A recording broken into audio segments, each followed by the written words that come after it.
So we have a room with the dimensions 20 into 25 feet. Okay, we have a room with dimensions 20 into 25 feet. And here we are going to place a ceiling fan with 1200 mm sweep. So 1200 mm sweep fan covers 12 into 13 feet area. Okay, so how do we calculate? Just multiply this 12 into 13 feet. You would get around 156 square feet. Okay, so you will get 156 square feet. So you can just divide this room area with 156. That means 25 into 20 feet, you would get 500 square feet, right? 500 square feet. 500 divided by 156. That means you'll get 3.2. You can either select 3 fans or 4 fans. So it is easy to calculate the number of fans that need to be operated in a particular room. Just select the standard sweep, and based on the sweep, you will get the sweep area. Then you need to divide the room's dimensions or room's area with the sweep area. Then you will get the number of fans required. Or there is another way. It's like we can actually prepare a coverage area rectangle in an AutoCAD file, and you can just calculate the number of fans that are expected to be operate. For example, you have a particular space. Okay, we have a particular room or a space. So this is the area. Okay, then here we are going to place a ceiling fan. So this is a ceiling fan. Okay, so if you are going to check the dimensions and you're going to divide it, you will get, for example, you will be spending much more time on calculation. To avoid that, we need to prepare the sweep area in a rectangle format. For example, just imagine this is the sweep area. Okay, this is the sweep area. Okay, just assume. Okay, so we will be selecting this and we'll be copying the number of fans that will be required to cover this area. Okay, so 3 numbers. Okay, the 4 numbers, and we can adjust that. So this way we can calculate the number of ceiling fans. So it is coming very close to this particular area. So if you check, it is very coming close. So we can ignore that ceiling fan. We can move this into the center part, just like this. Then we can select the ceiling fans accordingly. So this is another method. If you have an AutoCAD drawing with you, this is another method we can provide the ceiling fans according to the room size. Okay. So I believe the ceiling fan selection is clear. Like, just need to get the details about the sweep and sweep area. Then you can divide the ceiling, what we say, fan sweep area with the room's total area. Divide the room's total area with ceiling fan sweep area. So you get the number of ceiling fans expected to be operated. Or another method is like, you just prepare the sweep area in a rectangle format and just place this rectangle. So how many numbers of rectangle can you place in this particular room? That means that is a number of ceiling fan. Okay, so this is actually the center to center distance, minimum center to center distance. So if you place this 1200 mm ceiling fan, center to center distance between the ceiling fan is 8 feet. Okay, it shall be 8 feet. If you are placing 1400 mm ceiling fan, the center to center distance shall be at least 10 feet. Okay, so based on the type of ceiling fan that you normally use. So here we use 1200 mm ceiling fan as a standard type. Okay, so if you are planning to use a ceiling fan with the largest sweep, we can select that one also. So based on normal specifications, like for a ceiling fan, we can have ceiling fans price ranging from like premium, medium, and low quality. We can get the ceiling fans in different qualities. Okay, so if you looking for the premium finish, or if you're looking for the normal finish or medium finish, the consumption of this electrical power consumption of the ceiling fan would be coming around 70 to 80 watts or 85 watts. Okay, nowadays we have an option to connect this BLDC fans. I don't know if you have heard about this BLDC fan. So BLDC fan is known as brushless DC fans. Okay, which will consume lesser energy. Like, for example, it will be taking only 30 or 25 watts. normal fans would be consuming 70 watts, but BLDC fans would be consuming only 28 or 30 watts. Okay, so which means you can operate 2 or 3 BLDC fans with the consumption of a single traditional ceiling fan. Okay, so whenever we prepare this drawing, we can recommend BLDC fans for the project. So BLDC fan does not need regulators to control the speeds. It comes with a remote, which we can use this remote to control the speed. So control the RPM of the ceiling fan. Okay, so sweep is very important for selecting the ceiling fan, and based on the sweep, you would know the sweep area that will be common, and type of ceiling fan is also important. But as I know, BLDC fans comes with a limited variants. So if you're looking for a premium finish, I think BLDC would not be an option. Like BLDC fan does not have a high class or high range or premium finish looks. Okay, so you need to go with the premium finishes. That will be normal traditional fan, and the consumption would be around 80 watts or 85 watts. Okay, so that means you are not having this BLDC fan with the less consumption. Okay, so based on the room location, based on the client's acceptance, we can select the BLDC fans if possible. Okay, so this will be actually right now it is almost all of the BLDC fans are available. I don't know for the other parts of the world, like people are using this type of savings. This is known as an energy saving fan. Okay, so when coming to the exhaust fans, then we can go to the exhaust fan. So how do we actually select the number of exhaust fan for a location? Okay, for example, for toilets, for kitchens, for all the closed space which we need air changes, we would be using exhaust fan. For a large space, we would not be able to select the appropriate exhaust fan, since it would be done by an HVAC or air conditioning team. Okay, so regarding the exhaust fan selection, you need to check whether this is possible by us. Like for it is a small area, so it can be handled with 2 or more exhaust fan, then it is fine. But if it is a very large space, that means you can't do the calculation here, because you should have some HVAC skills or knowledges to calculate the ventilation requirements. Okay, so here this is I'm giving an example for limited space, like just a toilet or kitchen. Okay, so you can see this table, applications or number of changes per hour. So for each rooms, the expected number of air changes per hour is written on the right hand side. So if you check a toilet, that is fourth point, laboratories, bars, hospital wards, toilets, the air changes per hour is mentioned as 6 to 8, means at least 6 times air should be changed per hour, or 8, maximum 8. So how can we attain this number of air changes per hour? So we need to cross check that we are getting this air changes per hour as per the specified room. Okay, so here I am giving an example.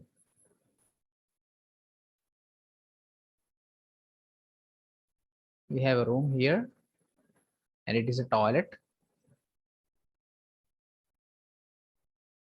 And the length, width, height respectively is 6 into 3 into 3, 6 meter length, 3 meter width, 3 meter height.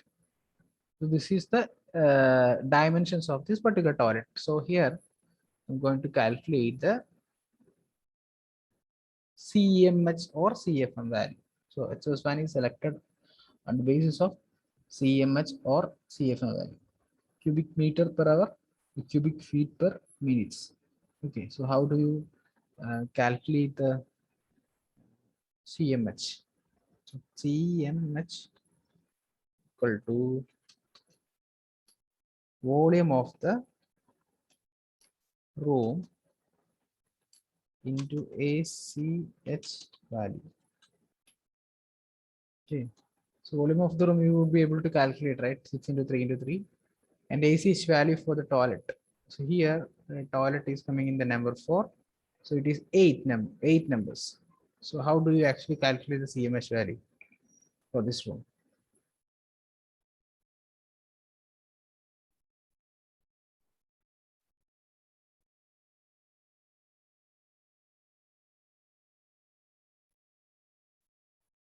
Please try to calculate, then only we would understand how to calculate the CMH value, volume of the room into ACH value. So ACH value is 8. So volume you can calculate from the dimension 6 into 3 into 3.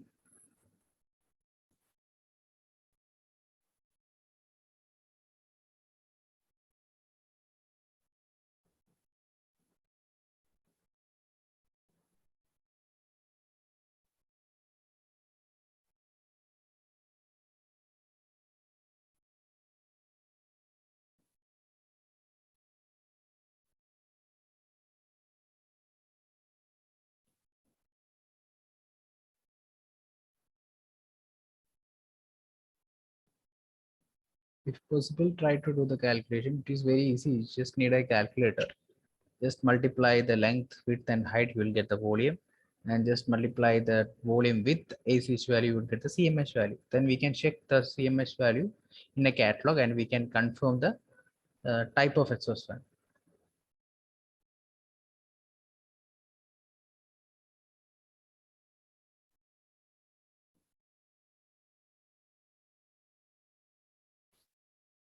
Yeah, 54 into 8. So 54 into 8 means it would be coming as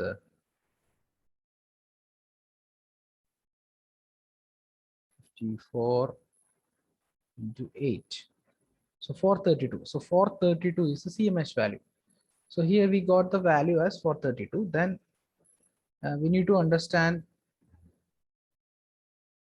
we need to select a CM exhaust fan which in which the CMH would be equal to or above the 432 CMH. Okay, so now I'm just going to select a exhaust fan brand and just cross checking whether any appropriate Havels, exhaust fans are available. So I'm just selecting a company known as Havels. So you might have not heard about this company. This is a normal company that we select electrical fixtures in India to consumer. I'm selecting fans. So you can see in the fans, domestic exhaust fans. Okay. So I'm just clicking on domestic exhaust fan. So since we are using this for a toilet, either we can go with the premium or plastic. Metal is not suitable for a toilet. Like it's good for a industrial building, okay, or a factory. Okay, so we can go with premium or plastic. So see, first initially we can check the plastic type.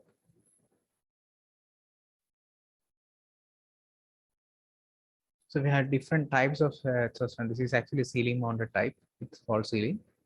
This is wall mounted, wall mounted.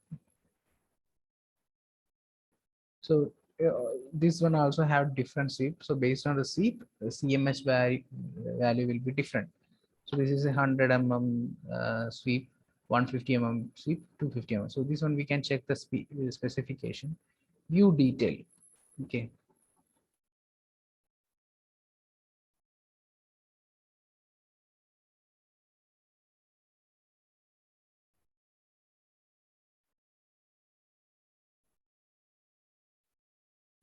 This one is having 860 meter cube per hour, which is more than like 2 times than the calculated value. So this is not actually required since the ACH value is 860.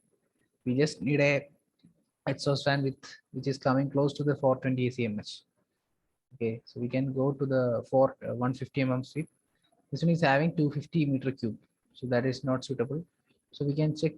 We already checked this one, right?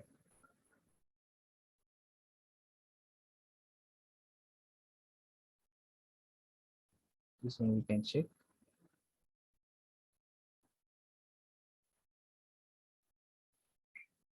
This one is having only 250 cubic meter per hour.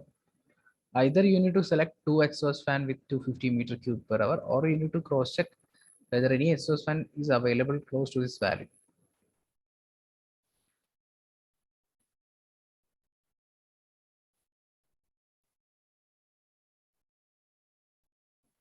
Yeah, here it is coming around 520. I think this one will be suitable. So you need to select this particular model or equivalent. And so here the important criteria is CMH value. Just only for consumption is a matter. Okay, so based on the CMH value, we have to select the exhaust fan. Then only the air will be changing as the expected numbers. Like toilet, it needs to be, air needs to be changed at least 8 times. So if you place a exhaust fan which is having this much of CMH value, you will be getting that air changes within the hour. Okay, since we have selected 520 CMH, that means it would be better. Okay, so then we need to check the other specification, which we will get to know the power consumption, that is 32 watts.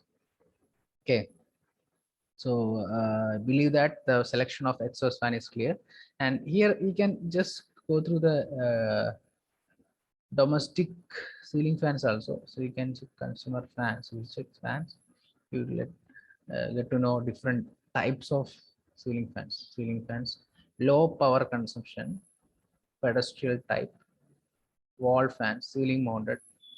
Okay,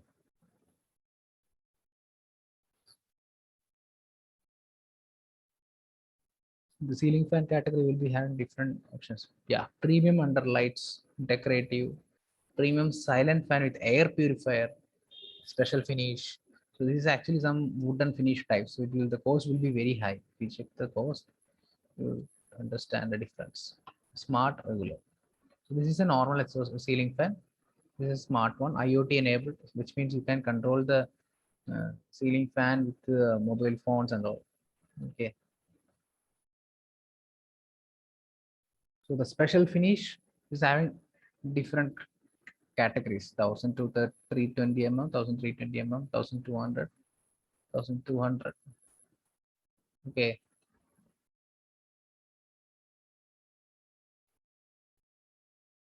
price would be very high than the normal ceiling fans. That would be the difference.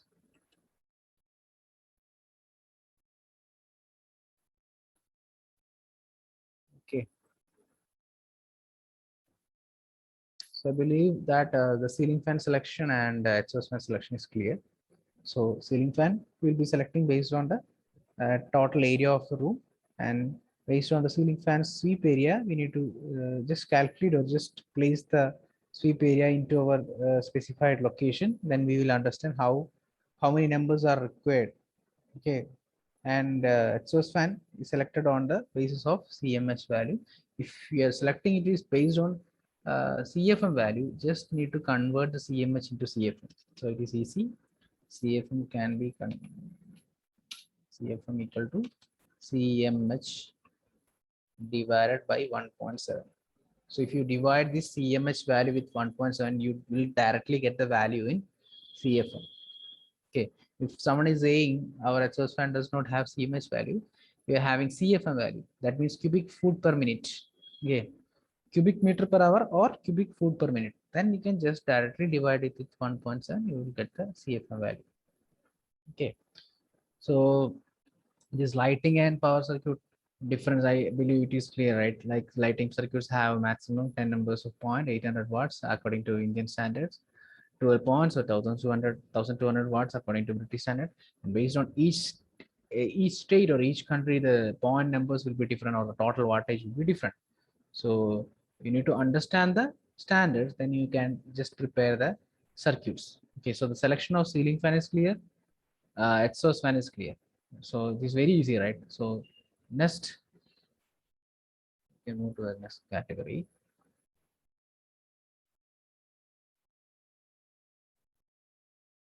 lighting design. Okay. So what is the definition of light? So when you say light, I mean artificial lighting. Okay, not natural lighting. So what do you mean by light? What is the definition of light?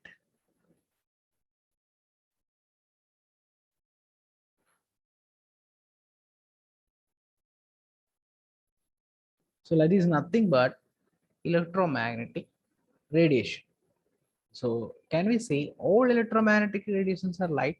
No. Why? It's because we have different types of electromagnetic radiations around us, but that is not visible to our eye. We can say like gamma rays, X-rays, UV rays, IR rays. So these all are coming under the electromagnetic spectrum, but it is not light. So how can you define definition for lighting? So lighting is nothing but the electromagnetic spectrum which is coming under the visible spectrum.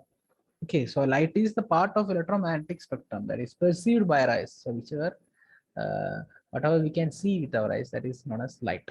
So light is a part of electromagnetic spectrum that is perceived by our eyes, which is coming under the visible region or visible spectrum. Okay, so we have different wavelength of lightings, and based on that, we have seen this in the daily applications, right? So red will be having more wavelength. So that is why we are using red light in the traffic signals. So it is actually different concern. Like we don't need to discuss about that. But definition of light is the electromagnetic radiation coming under the visible region or the electromagnetic spectrum that is perceived by our eyes. That is known as lighting or light. Okay, so as you know, there are two types of light: natural lighting and artificial lighting. So here we will be discussing about artificial lighting only. So natural lighting is actually is a task for the architects or designers. We generally prepare the lighting fixtures, location, or we prepare the calculation that is required for the lighting application or purpose. But here, artificial lighting would be a concern for an architect or a designer, not for the electrical or lighting consultant. Okay, so natural lighting depends upon the location of building, location of windows, how the building is actually designed. So our priority is for the artificial lighting. So what are some important what we say definitions in lighting?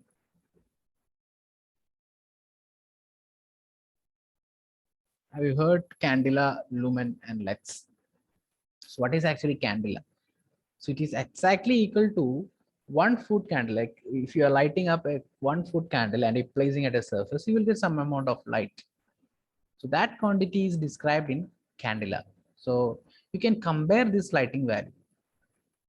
For example, you're placing a candle over a surface and you're getting that much amount of light that you call one candle. Okay, fine. Then you're placing a emergency lamp or a light fixture. If you can compare it, yeah, you're getting you are getting light which is almost equal to two candle lights.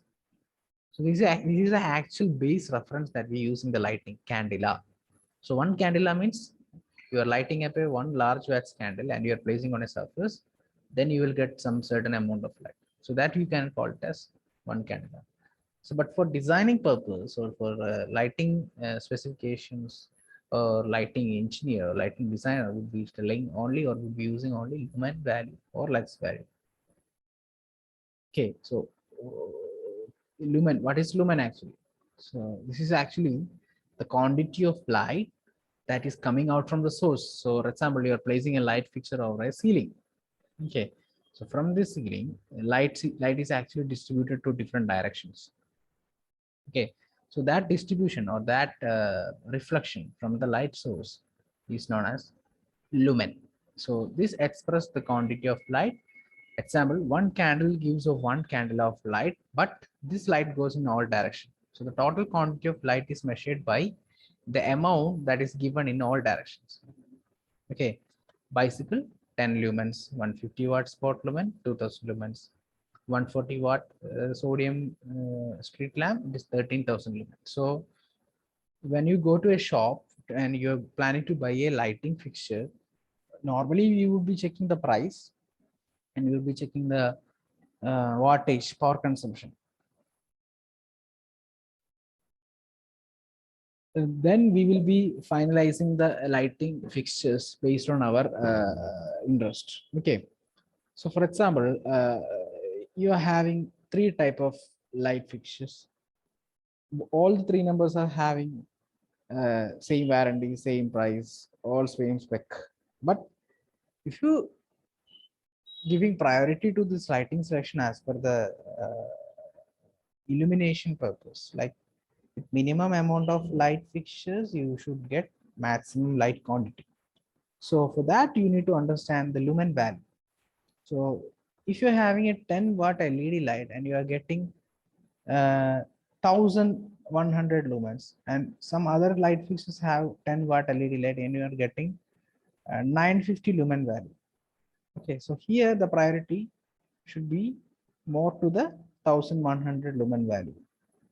Okay, because this light fixture is having 10-watt consumption. So the other light fixture also having 10-watt consumption, but the total output from the light fixture, that is the lumen output, is actually higher than the other one. Like for example, one is having 900 and one is having uh, what we say 1100. So obviously, what we say, you have to select with the light fixture which is having more lumen value.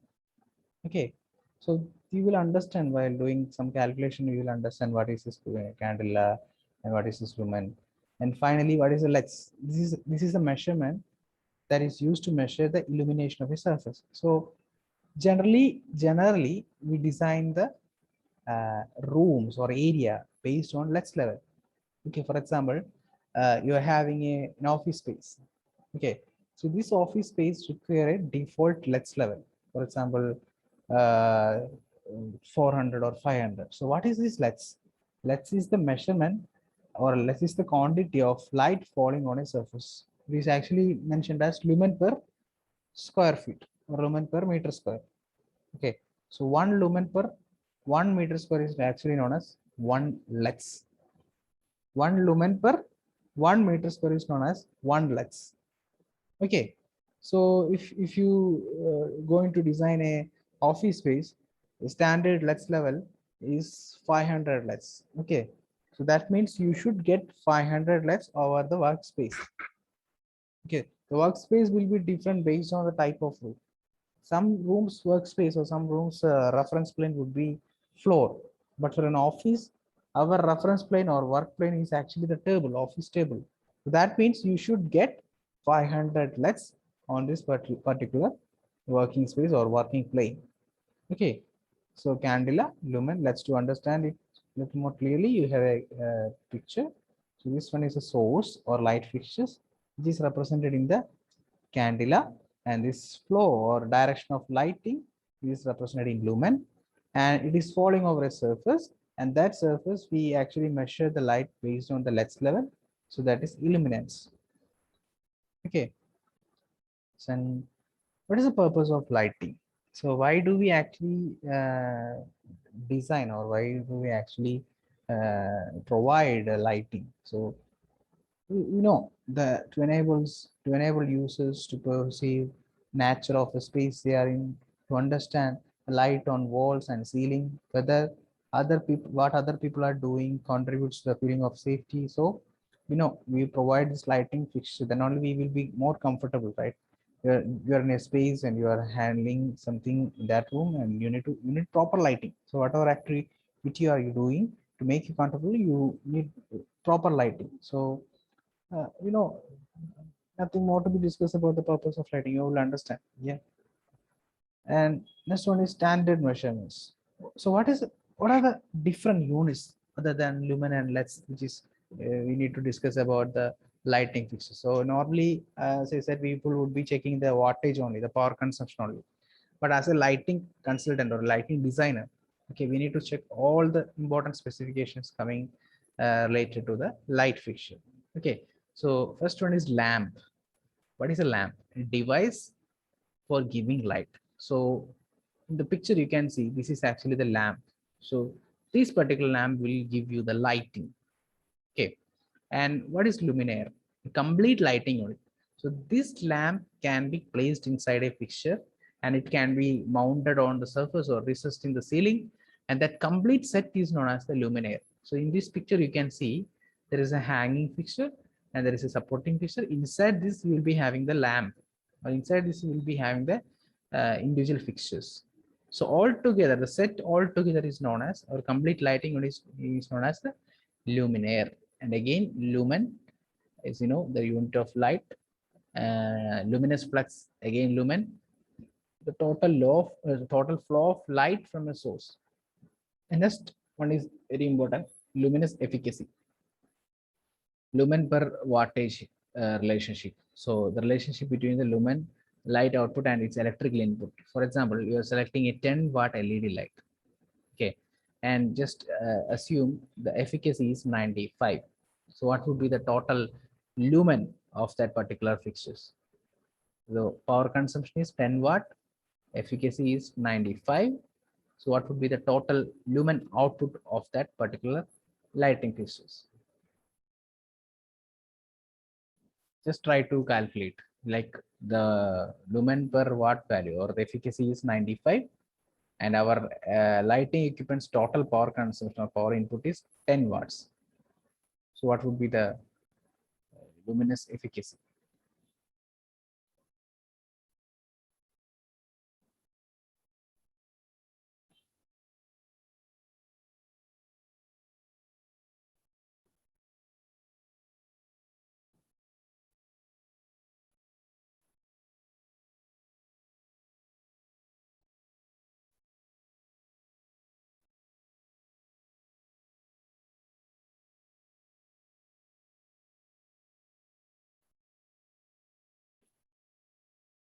Like the efficacy means the lumen per wattage. So here I'm having a light fixtures, that light fixtures efficacy is 95. Okay, and wattage, total power consumption or total power input is 10 watts. So what will be the total lumen output from the fixture? 95 per watt is the efficacy, total wattage is 10 watts. So what will be the total lumen based on the efficacy I have mentioned? 95 per lumen, 95 per watt, 95 lumen per watt is the efficacy, total consumption is 10 watts. So how can you identify that total lumen output? Just multiply the efficacy with the power consumption, you will get that value.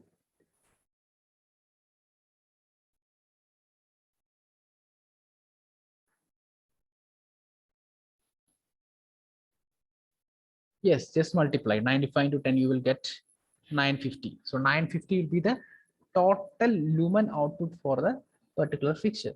So normally all LED light fixtures have efficacy greater than 90. Okay, greater than 90. But if you check this CFL or fluorescent luminance, this fluorescent luminance efficacy is very less compared to the LED light fixtures. So if LED light fixtures is having efficacy greater than 90, most of the CFL would have efficacy less than 90, that like 80 or 85.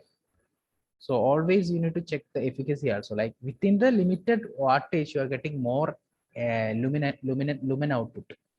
That means efficacy is high. So nowadays efficacy with 100, more than 100 is available, is in the market. That means if you're taking a 10 watt LED light, you will be getting more than 1000 lumen. Okay, so efficacy means lumen per wattage. So luminous efficacy is very important while selecting the light fixtures. And next one is illuminance. Then again, let's the amount of light falling on a surface. So whichever area you are using for the working plane, you need to measure the light falling on the surface. For physically measuring this, we have LUX meters available. So if you check this LUX value on the surface, you will get the LUX level value, and you can cross check that it is maintaining the LUX level as per the standards. Okay, then luminance or candela per meter square, object brightness, it indicates object brightness, and color rendering index.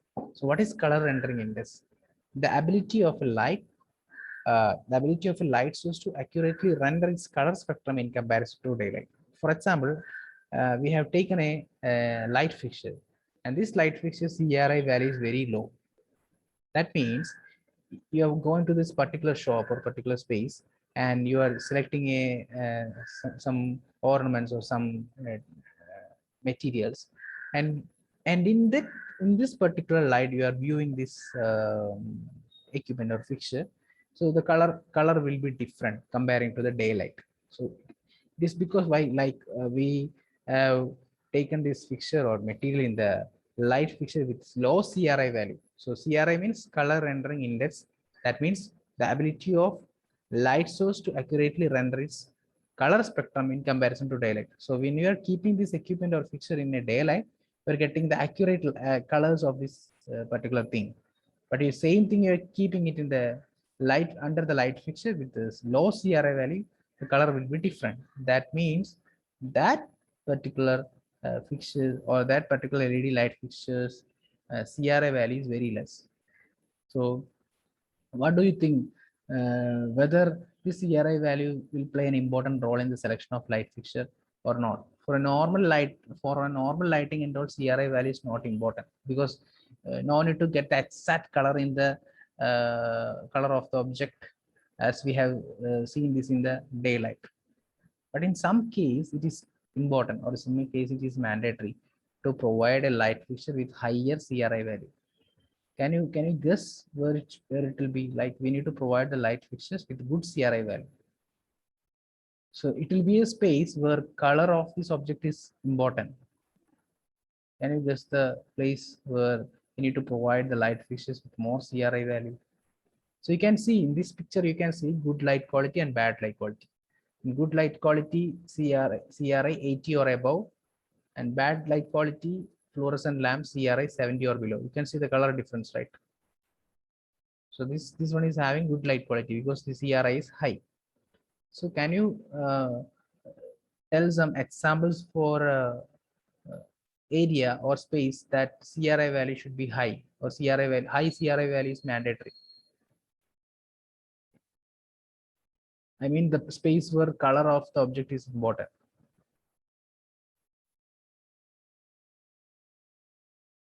Can you name any space or any location where color combination or color CRI value is important? Classroom, actually for classrooms, CRI value is not expected. Library also, that is actually for reading purpose, right? So for reading purpose, the color of this object is not mandatory. You just need to able to read it properly without strain. So that is the intention in the classroom or library. But where colors are important, you mean that mean you need to get the exact color of the object as per the daylight. So you're keeping this object in the daylight, and you're keeping this object under the artificial light. You're getting almost equal colors that you have seen in the daylight. Surgical room, yeah, exactly. Surgical rooms, clinical examination, wherever you are having clinical examinations, then you need to make sure that this particular light fixture you are going to select shall have a high CRI value. So without knowing all these details, you are just randomly selecting a light fixture. That means it will be a problem. If there is an inspection by a PMC team and they are checking all the specification of light fixture, and they will understand that CRI value of this light fixture is less than the specified value, that means it is not allowed here.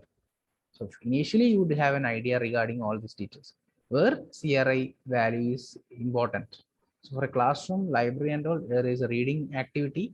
So you don't need to focus on the color of this object.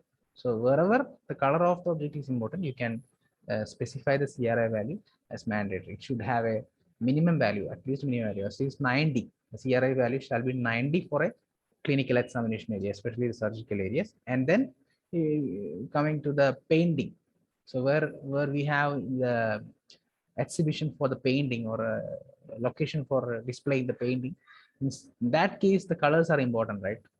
So if you're getting the wrong color, that means the painting's importance is getting destroyed. So you need to understand that, and so for that we need to provide lighting fixture with high CRI value. Okay, so next one is color temperature. So usually when we select the light fixtures, we will be asking the shopkeepers, which color is this? So you'll be telling warm, white, or something like that. So it is actually usually mentioned in color temperature Kelvin. Okay, if you're providing warm lighting, the color temperature would be 3000 Kelvin. If you're providing neutral light, that means some light mixed up with warm color and some light mixed up with the white color. That means you will be getting a neutral color. Okay, so most of the residential building will be providing neutral colors, or depending upon the aesthetics, you might be providing the what we say warm colors. So depends on the ambience. Okay, so 1 minute.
Coming to the color temperature, so it depends upon the type of building or the interior concepts. So the color temperature might be different. For example, for aesthetics look, for a mood creation, we might be using a warm white or neutral white.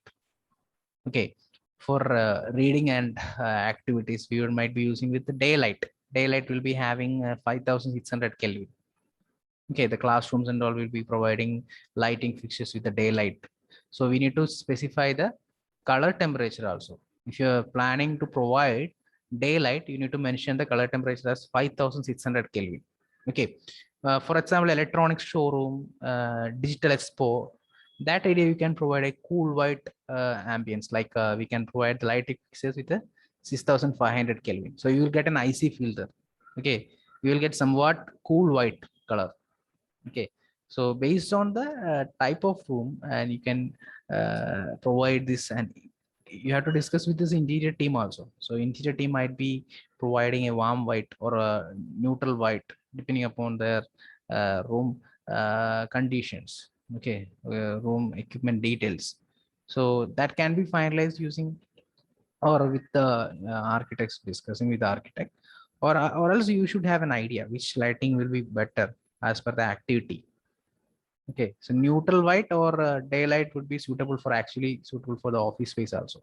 So normally we would be providing daylight, but neutral also uh, fine, since the activity which will be like meetings or like uh, uh, reading or using computers. So it depends upon the application or mode creation. Okay, so we need to specify the CRI value, color temperature. We need to understand how to select the light fixtures based on the efficacy.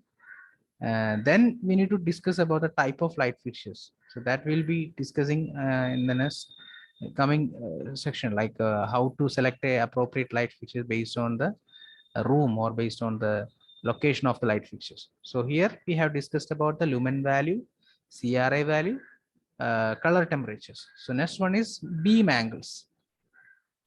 Beam angles, you can understand what is beam angles, like for example, uh, light with narrow angle, that is less than 7 degree, it will be acting as a spotlight. Okay, it will be focusing only on some point. Okay, so if you want to provide a lighting solution with economic solution, like we will be checking the lighting fixture with wide angle, and so that we'll be maintaining the LUTs level with minimum number of light fixtures. If you're providing a lighting fixtures with a narrow angle, like a spot angle, that means you will be focusing the lighting flow to a particular direction only. So you will be not be getting uniform distribution. Okay, so if you're providing lighting fixtures with the beam angle between 36 to 45 degree, that would be better. Okay, so how to identify the beam angle? If you're doing the calculation using a software, you would see the beam angle while you select the lighting fixtures. But if you're going to shop and you're going to select the light fixture from the shop, you might not get the beam value from the lighting fixture. In some cases, they might be having a catalog and they will be displaying all the specifications. So from that catalog, you will be able to understand the beam angle of the light fixture. So you are selecting a lighting fixture with a good lumen value, good efficacy, and good CRI value, but the beam angle is very less. Then that means you're getting a narrow light on this particular surface. So you need more number of light fixtures to make it as a uniform distribution. So whenever you design this lighting, you need to make sure that you are getting equal amount of lighting in all areas. You can ignore the corner areas. Corner areas, obviously, you will be getting lesser amount of light comparing to the central or the main areas. Okay, corner areas you ignore. But if you are using a spotlight, that means very narrow angle light. You'd be need to provide a more number of light fixtures so that you'll be getting lighting uniformly. Okay, so better to provide light with a little bit high beam angles, like 25 to 35 or 36 to 45, something like that. Okay, so these are some example of the color rendering. You can see 1A, group 1A, recommended color rendering index value is greater than or equal to 90, wherever accurate color matching is required. Example, printing inspection, picture galleries, clinical examination. So this is between 80 to 90, wherever accurate color judgments are necessary or good color rendering is required for reasons of appearance. Example, homes, restaurant, hotels, textile industries, shops, printing and painting industries, and other commercial premises and demanding industries. So remaining, you can see it is coming around 60 to 80, 40 to 60, 20 to 40. But normal, for all normal light fixtures, at least the CRI value should be greater than 80. So you can select CRI values with 80 to 90 in this particular category also. So it is not mandatory. This is actually the required or recommended value. But this one will be mandatory. Like clinical examinations, we should have at least 90 as the CRI, or 90 or greater than 90. So wherever the coloring is important, you have to check this, and you have to understand the CRI value. Based on the CRI value, recommended CRI value, you have select the appropriate light fixture. Okay. Then how much light is really needed? So this is actually a sample, example for this LUTs level value. For example, common areas, changing room 100 to 150 LUTs, consulting room 300 LUTs, maximum point is 520, core room 300 LUTs is the minimum, maximum is 520. So you can see different LUTs level for different days. So if you want to check the different LUTs level, there is a LUTs chart actually available. So just you can just Google CIBSE LUTs level chart, CIBSE LUTs level chart. Just LUTs level chart.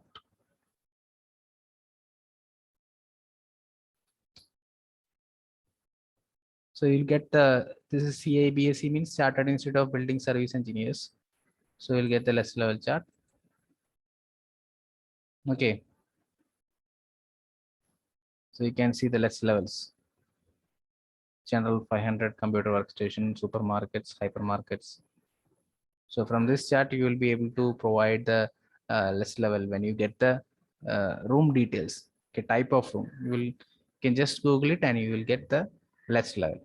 So if you keep this LUTs level chart, you can no need to get this by heart, but anyway, it would be better if you know the standard LUTs level requirement for each room, each type of room. Okay. So this is the minimum RA value, position of measurement. Okay. What is lighting design? The basic aim of good lighting design should be able to create a lighting installation that provides both good task visibility and a satisfactory visual environment to supply light when and where it is needed in an appropriate amount and quality, to meet the visual needs of the equipment, to clarify the form of space using effective, energy efficient and sustainable practices. So you can provide lighting fixtures without lighting consultation actually. So not for a normal building, the client or the electrical contractor will be finalizing without anyone's consultation, they can choose the light fixtures. So that is a normal practice. Okay, you can choose the light fixture, but if it is a large space and if it is having a separate activity in that particular space, then you might need a lighting consultation. So why? What is lighting design? To supply the light when and where it is needed in an appropriate amount and quality. So if it is a large space, the client would not have an idea how much light would be required, and electrical contractors would not have an idea. Like you'll be selecting normal light fixtures which will not be matching for the space, and which will be more than the expected or calculated value. So in that case, the lighting design will be mandatory to meet the visual needs of the equipment, to clarify the form of the space using effective, energy efficient, sustainable practice. So you'll be selecting suitable light fixtures with which is more efficient in lighting with less power consumption. So these details will be getting only after doing the lighting design. Okay, so you'll be thinking why lighting design is mandatory. So these are the important factors for the lighting designing. Typical challenges and considerations. So what are the challenges? Energy consumption is one of the challenges. You need to select a light fixture which is coming under the our criteria. Like we have a limitation for selecting the light fixture. For example, you can't select lighting fixtures with more than 1 kW, 1000 watts. Okay, if you're having a 100-watt equipments, 100-watt lighting fixtures, that means you can't take more than 10 fixtures. So it depends on clients' concerns. So energy consumption is one of the challenges. You have to check the individual fixtures lighting power consumption, then you need to finalize the equipment. So sometimes lighting, you would need lighting with what we say, this much of intensity, 200 or 300 less. So we have different options to maintain this lux level. We can select a high bay light, but in that case, high bay light would be having higher power consumption. Okay, so you need to check that the power consumption or the energy consumption is not crossing the limit. Okay, then the regulations and guidance. So as per the standards, you have to follow the specified standards. Then you need to check or cross check that you are following the regulations as per the local standards. Third one, uniformity. Uniformity means you are having an office space and you are having a table or office desk in the center part. So most of the activity will be on the center part area. So that means you need to provide let's level on the table, but doesn't mean you don't need lighting on the remaining parts. You need to make sure that appropriate light, you're getting appropriate light on the working plane. So the remaining area, like it might be a 500 square feet area, and the concentrated area for working would be like in the central part of the room. But you should maintain uniform lighting in all the area in that particular room. You can't focus any space. If you're focusing on any space, that means the remaining area will be dark. So that means there is no uniformity. So you need to maintain the uniformity. Your intention is to provide the lighting as per the lux level, but also you to make sure that you are getting uniform lighting in all the remaining space. The next one is maintenance and access. For example, you are providing complete lighting fixtures on the ceiling. Okay, and you are having concrete ceiling or any type of ceiling, and you are having a double height area.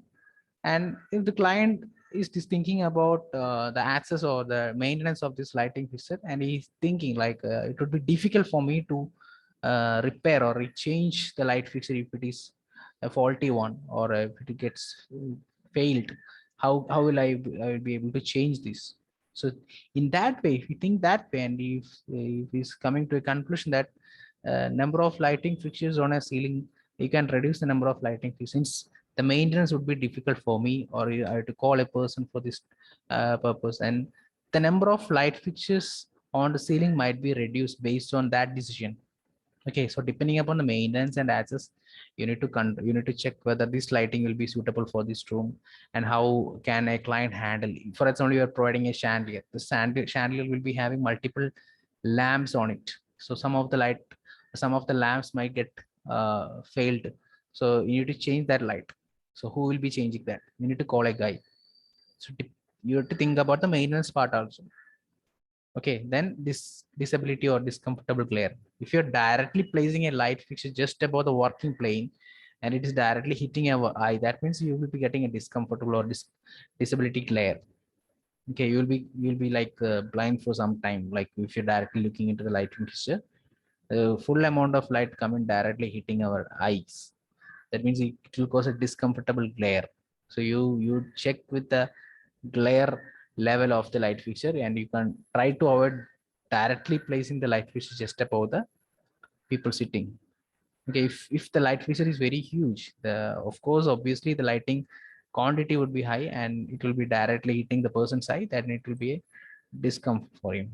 Then the budget. Finally, the budget is the most important part. Like if you are providing some chandelier light fixtures for like which with some numbers and some premium light fixtures, and if the client is not okay with the budget, then we have to change the type of light fixtures. So we need to understand the budget. So these are the typical challenges and considerations while we actually do the lighting design. And next one is, why do I need a lighting designer? So a lighting designer can provide great advice about light and lighting, help you choose the right fixtures, the right color temperature, and calculate the right number of luminaries to achieve a correct lighting level. So only if you know how to calculate the lighting based on the standards, based on the less level, and based on the building type, building category, only a lighting designer can help you to select a appropriate lighting fixture. Otherwise, as I told, people will be simply selecting any type of lighting fixture that they have seen in another type of building. They'll be looking for that type. So you need to get the more accurate details regarding the lighting. Then you need to approach a lighting designer. A professional lighting designer does not buy and sell lighting products, as it offers an expertise for the best possible solution within the agreed budget. So the client is having a budget like this much amount. So within the limited budget, we will be providing solutions. So this can be provided in this room, which will be suitable for this room. So all these details we are providing with exact details, calculations. So for that, you need a lighting designer. Professional is up to date on today's lighting options and decisions. So like he will be getting updated with new type of fixtures, new facilities, new features. So that is an added advantage for the lighting designer. Professional lighting designers have a lot of experience working in and coordinating with multiple team members and focuses only on. So all these points are explaining like why we need a lighting designer. Okay, so next one is type of light fixtures. So this is also important. You might have seen different type of light fixtures in your daily life, but you need to understand, you need to have an idea about a different type of lighting fixtures which will be suitable for different applications. So you can see one is down light, then up light, spotlight. So this up light or spotlight, you can also call it as indirect lighting. You might not be able to see the light fixtures, but you can see the lightings spread down the area. So that is also known as indirect lighting. So these uplights can be called as indirect lighting. Track lights is direct lighting. Pendants are also direct lighting. Freestanding also direct lighting. Washers, that we can call it as indirect lighting. You might not be able to see the fixture, but you will get to know the lighting distribution. Sconces. Okay.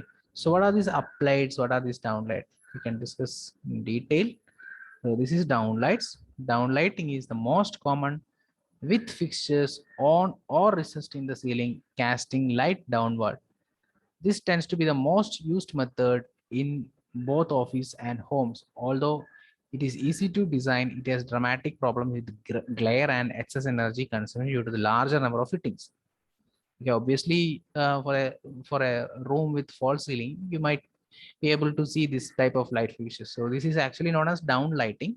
So in this down lighting, we have subcategories like surface mounted, tiltable light fixtures, recessed light fixtures. So depending upon the fixtures, that will be changed. But altogether, it is called as down lights. So whichever light you place in the ceiling, you can call it as down lights. Okay, and also we can call in subcategories like the surface mounted or recessed. Okay, so it is also known as downlights. So next one is uplight. So you might have seen these light fixtures also. Either it will be mounted on the floor or it will be provided on the walls with the lighting direction will be to the upside.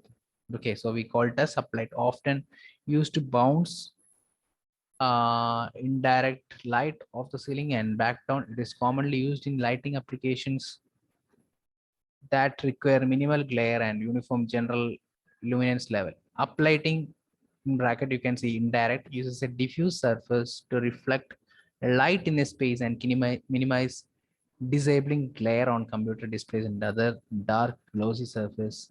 It gives a more uniform presentation of the lighting output in the operation. However, indirect lighting is completely reliant upon reflectance value of the surface, while indirect lighting can create a diffused and shadow-free lighting. In effect, can be regarded as uneconomical lighting principle. Okay, so that is known as uplighting, a lamp or wall light designed or positioned to cast its light upwards. So that is known as uplight. Pendant light fixtures. So this is a common light fixtures nowadays we can see on the dining areas and all. So pendant or hanging light fixtures. These light fixtures are good choice for dining areas. They come in different finished and styles. They are very functional, allowing people to see clearly what they're doing. They cannot function and elegance to an otherwise busy area. So suspended ceiling lights or the pendant lights. So you can almost see in this, as I told, in the dining space, which is very less clearance between the seating and light fixture. Like we can have different types of ceiling pendant lights, like linear type, round shape with multiple numbers. So in that particular area, we cannot provide any other fixture. If you are providing the ceiling pendant lights, that would be like into the center of this room, and this particular room would not be having any ceiling fans on that area. So for example, I can show. This is a dining space. You can see dining area is having a hanging light. This is the legend for a hanging light. So here we can't provide any ceiling fan because of this hanging light. So we have provided a wall fan here. Okay. And whichever space is having double height area, we will be providing the hanging light also. So you can see hanging light just above the stair, and the double height area here also, double height area.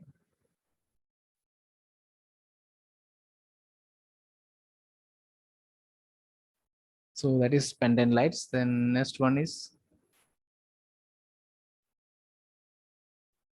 washer light. That is also known as indirect lighting. So most of what one actually sees entering a room are the vertical surfaces. Okay, so we will be using this light to illuminate the vertical surfaces. The illumination requires asymmetric lighting fixtures, which in a number of 3 or more in a line can produce evenly illuminated walls.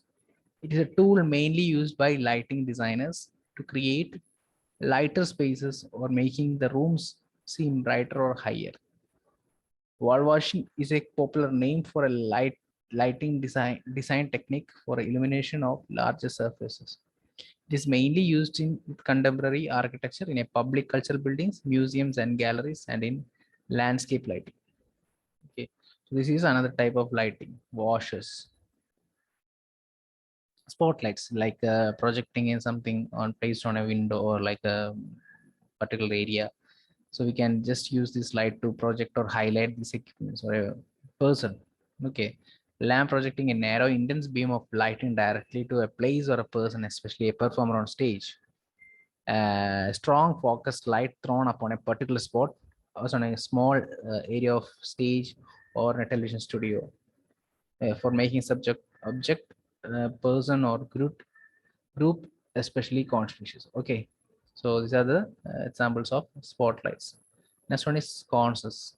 This one is actually known as a decorative light fixture, an antique light fixture fixed to a wall in such a way that it uses only the wall for support, and the light is usually directed upwards. So this one will be having a lighting distribution, which will not be distributing that particular area because it will be covered with an antique type finish. So it is just we provide this for a, like what we say, for an antique finish or a aesthetics looks, we can consider this type of light. But is generally this will not be having enough lighting because of the covering. Okay, so we need to check this where you can provide this type of, like if you're preparing a drawing with interior designing and all, you can provide this lighting which is based on that part. And this, I think it is not better to provide in this light fixtures as external lighting, because external lighting required number of LED light fixtures, then only we get enough lighting. If you provide this type of light, the consumption would be high, the price would be high, and you will be not getting the enough lighting. Okay, fine. Next one is freestanding lights. Freestanding lights, it is used for mood lighting. Table lamps are best used in bedrooms and in the corner of the room. They are available in various sizes and shapes. So it is actually a freestanding light with a connectivity port or cable. So you can connect it in a socket. You can move it to the different locations if you have a facility to connect this. So this is actually a freestanding light. Normally we use it as table lamps also, freestanding lights. So, okay, so these are the main important light fixtures for a normal building. Okay, then coming to the calculation part. So this is how we calculate the lighting. So this is the equation: N equal to E into A divided by COU into LOLU into MF. So what is N? So N is the number of luminaires required. Okay, that the L is the number of light points required or complete lighting set required. Okay, and E is the maintained luminance. Maintained luminance. A is the area of room. Okay, so this area you will be getting from the standard LUTs chart. So based on the type of room, you can uh, uh, based on the type of room, you can select the maintained luminance level. For example, if it is office space, you need to maintain at least 300 to 500 LUTs level. So if you check the LUTs table, you will be getting the standard or maintained LUTs level from the table for each room. Then A is the area of the room. So area you will be getting from the drawing, right? So you'll be getting the dimensions. So based on that area, based on that you will get the area. So next one is maintenance factor. So what is maintenance factor?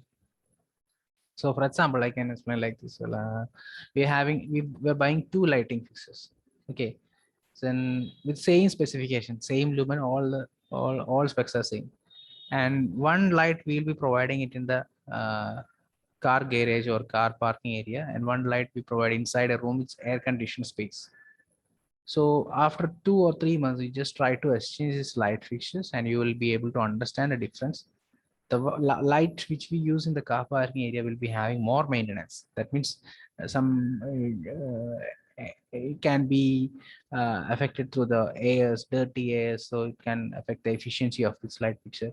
And one light we have provided in the air conditioned space, which will not have any issues related to the uh, ambient conditions. Okay, it will be a clean room or it will be air conditioned room, so dust or particles will not be affecting the light fixtures. So when you exchange this light fixture, one because to the one light to the carport area and one light to the room area, you will be understanding the difference of the lighting. So you'll feel that you are getting more light in the car parking area, because the light that we were using in the car parking area, because of the dirt particles or dust particles, the lighting efficiency has been down, and you will understand only after exchanging this light fixture. So you'll understand, yeah, we have both this same light fixtures together, but the intensity of the light came down for the light that we have placed in the car parking area. Okay, so depends upon a type of room, you have to select the maintenance factor. Okay, next one is lumina of the lamp. So how we can select the lumina of lamp? So from the catalog, you'll be getting the lumen value, or you can just take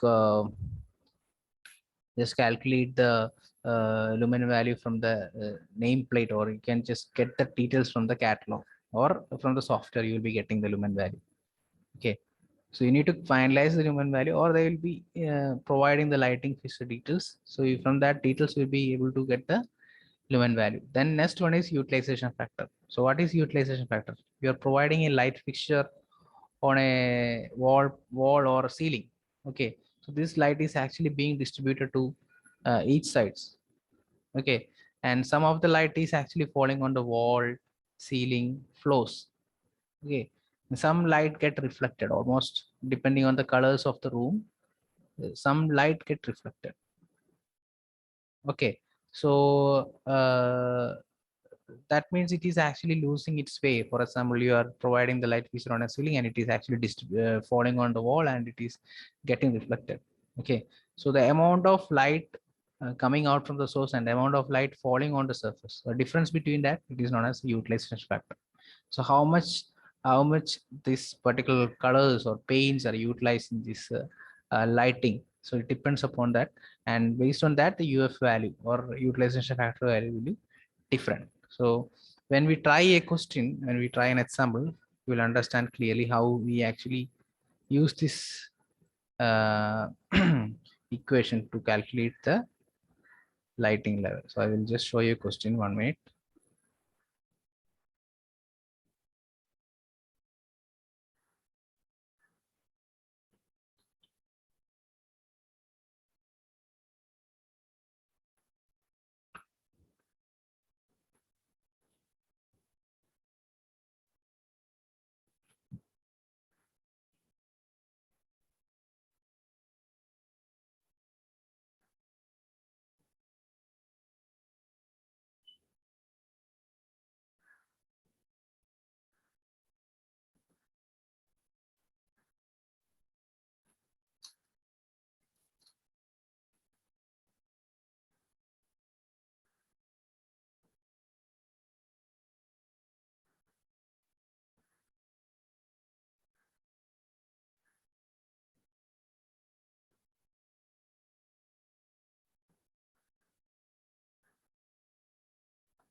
So this is the question. An office area measures 16 meter into 8 meter and 2.7 meters high. It is to be illuminated to an average value of 500 lux. 600 mm into 600 mm recessed luminaries, each containing 4 lamps are used. Each lamp has an output of 1400 lumens.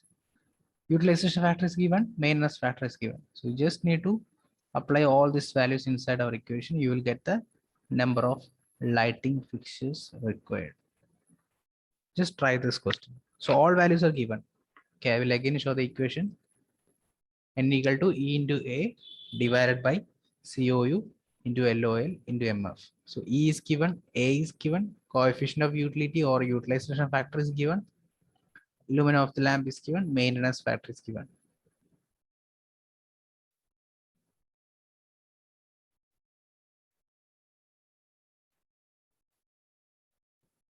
So I will just show the question again. So this is the question. Just try to do that. N equal to E into A divided by COU into LOL into MF.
So I'll just start this problem so you'll understand how to do it.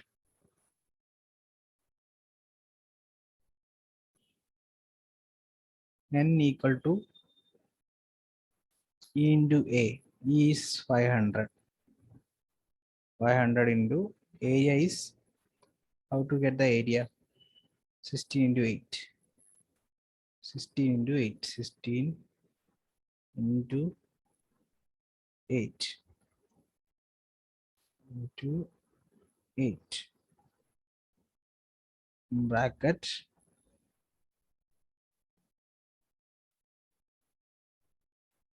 Whole divided by, bracket open,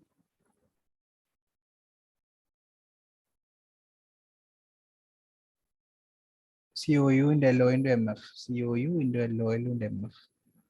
COU is given, utilization factor is given 0.5, 0.75, and lumen 0.5 into 0.75. 0.75.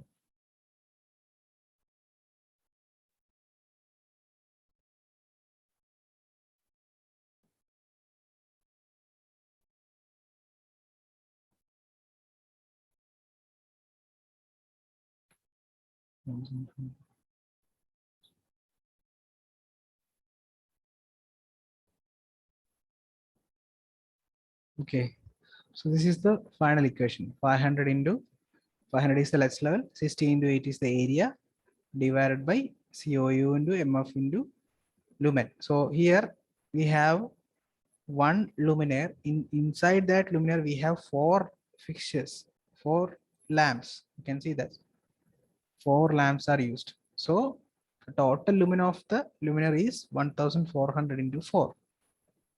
Now can you do the calculation and just get me the value?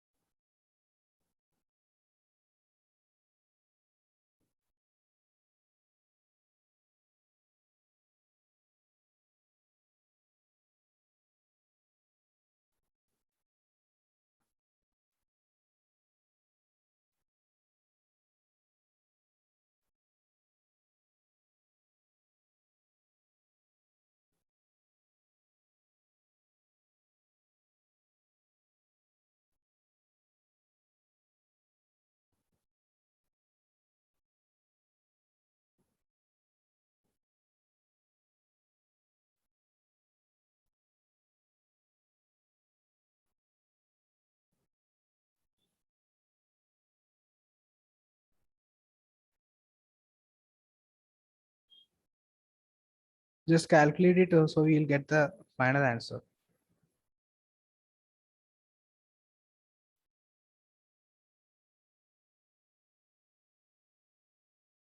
Yes, 30.4. That means you can select 30 light fixtures. Okay, 30.4. So 3.4. So you'll get the number of light fixtures. So either you can select 31 or 30.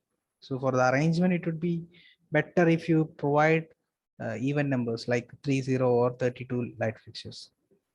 Okay, this is how we calculate the lighting fixtures manually.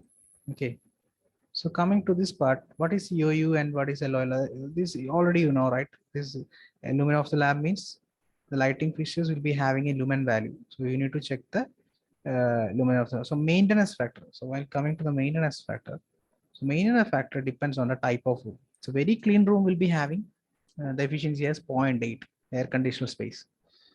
Clean room will be having an efficiency of 0.7. Okay, depending on the type of room, you can select the maintenance factors value. Okay, and coming to this utilization factor or coefficient of utility, it actually depends upon the colors of the paint that we going to use in the room. So at the normal case, a client or the architect might not be finalizing the colors of the paint at the initial stage. That will be finalizing at the final stage only. So we can select some general values for the colors. For example, if you see this particular table, you will understand. So white or green colors, the reflection factor is, that means 70 or 80% of the light will be reflected. Yellow, if the color is yellow, it will be reflecting 60%. So based on the colors, typical reflection factors would be different. Okay, so in order to calculate the coefficient of utility or utilization factor, how we actually do is like we will be uh, assuming the typical reflection factor based on the type of room. For example, if it is air conditioned space, we will be selecting 0.7 for the ceiling, 0.5 for the wall, and 0.2 for the floor. That means 70% of the lighting will be reflected from the ceiling, 50% of the lighting will be reflected from the wall, 20% of the lighting will be reflected from the floors. Okay, so you get the value as 0.7, 0.5, 0.2. If it is an industrial area, you can take 0.5, 0.3, 0.2. Okay, then for that you need to calculate the room index also. What is room index? Length into width of the room by length plus width into mounting height. Length into width by length plus width into mounting height. So what is the mounting height? Mounting height is the height between the or length between the lighting fixture and the working plane. So this is the room total height. So you're having a working plane here. Okay.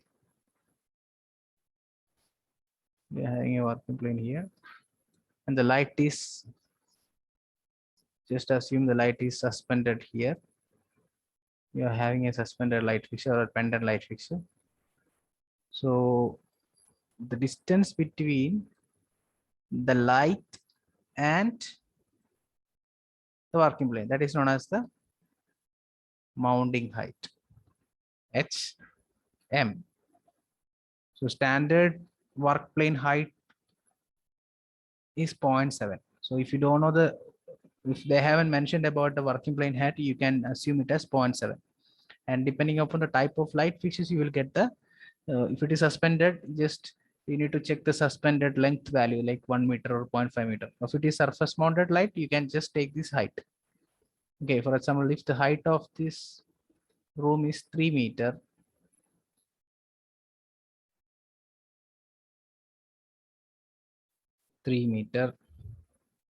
and this height is 1 meter, this one is, okay, 1 minute, 0.3 meter, 0.3, this one is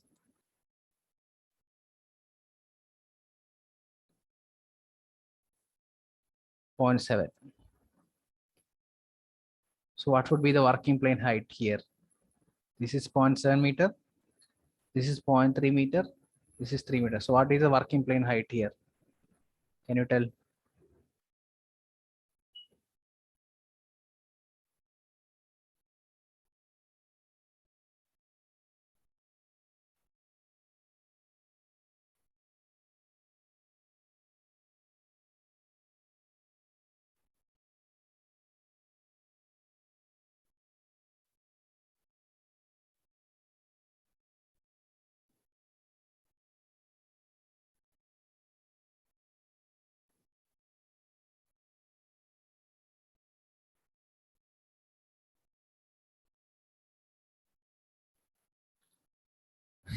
Can you calculate the mounting height here? Just need to subtract the suspended height and work plane height. That means 3 minus 0.7 plus 3. You'll get the mounting height here.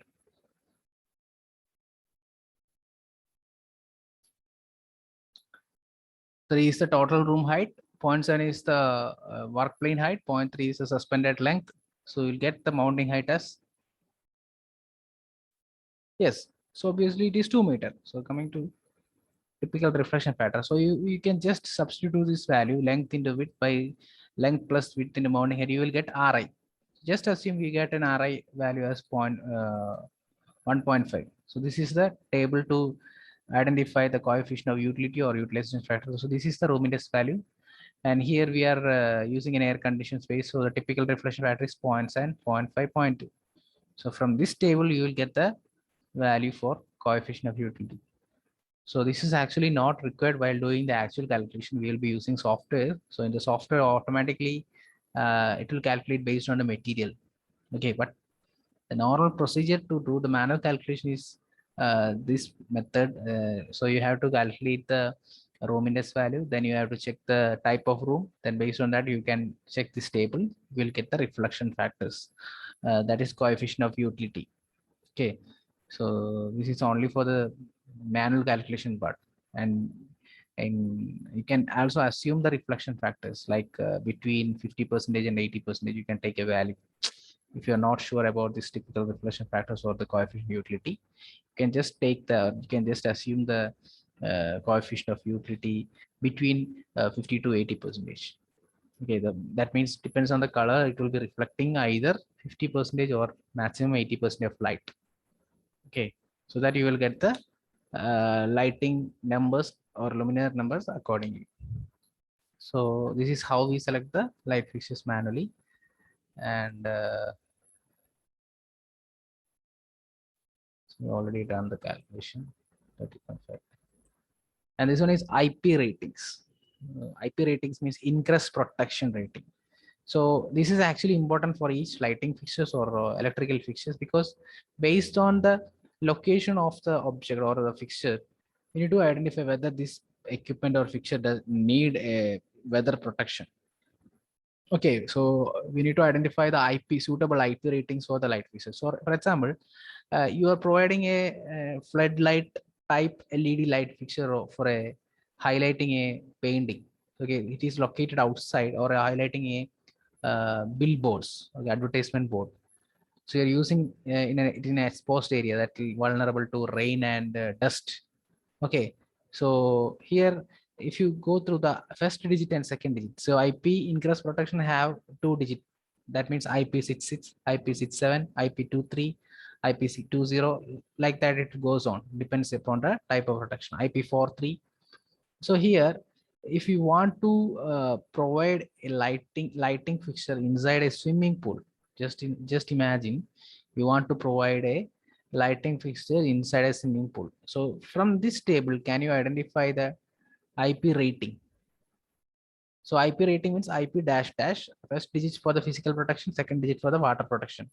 So if I'm saying you need to provide a lighting fixture details for a swimming pool, how you understand, how do you select the IP rating?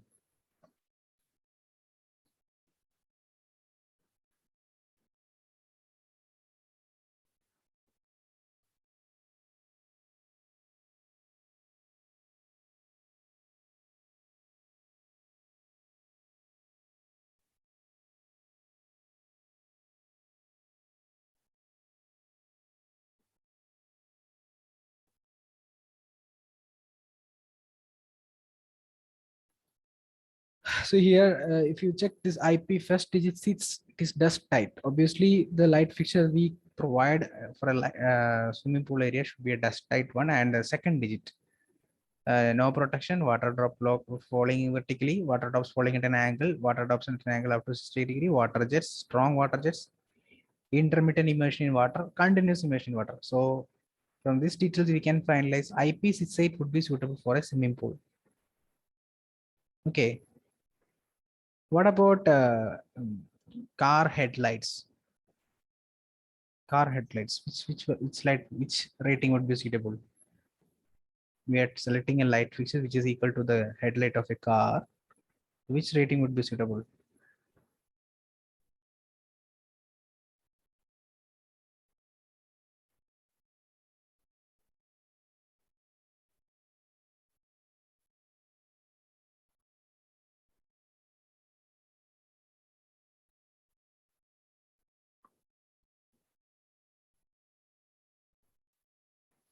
See, the first digit is IP6, second digit strong water jets. So you would need protection against the dust particles and the strong water jets.